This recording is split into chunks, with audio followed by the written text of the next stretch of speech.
Shalom. First of all, I would like to thank my family and friends for the positive feedback that they gave me on my earlier video.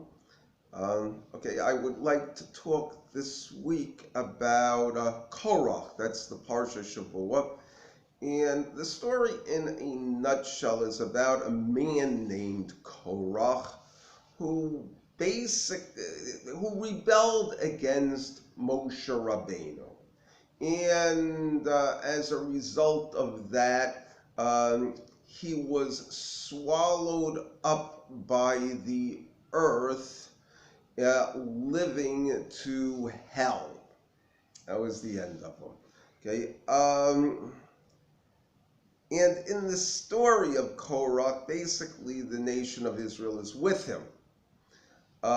They support him outright, and then after he is swallowed up by the earth in a open miracle, they say to Moshe, "You killed the congregation of Hashem."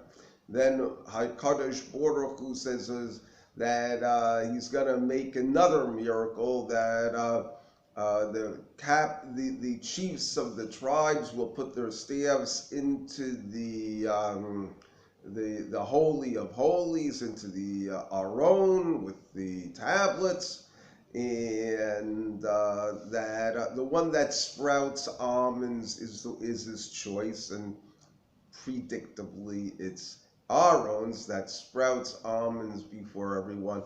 And even after that, the nation acts like big babies, but they do accept the judgment.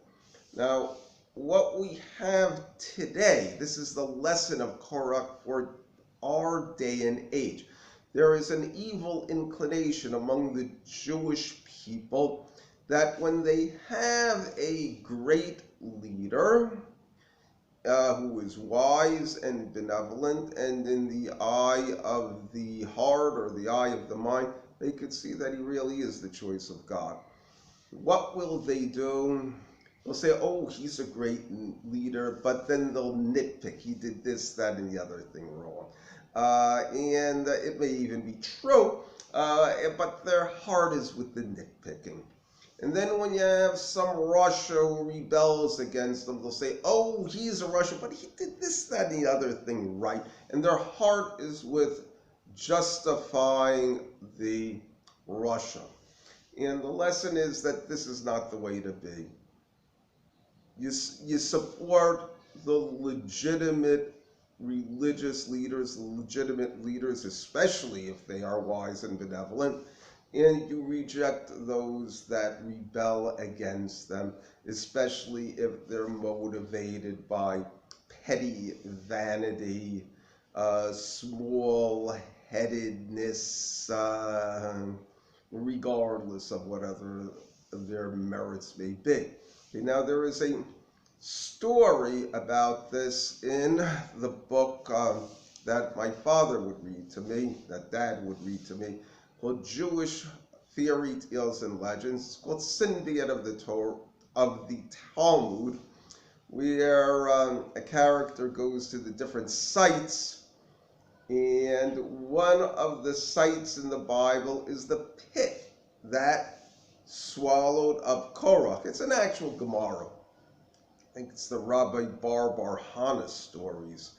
And the guy goes to the pit, and what does he hear coming out of the pit from the voice of Korach and the voice of his followers? Moshe Emet, ותורתו Emet. Okay, Moshe is true, or Moshe is right, and his Torah is true, or his Torah is right. Okay. And it's a popular song to be sung on Simchas Torah during the Hakafas. Before each Hakafa begins, the congregants will sing Moshe Emes ותורתו Emes, Moshe Emes ותורתו Emes, Moshe Emes ותורתו Emes, Moshe Emes ותורתו Emes, Moshe emes, ותורתו emes, Moshe emes, ותורתו emes.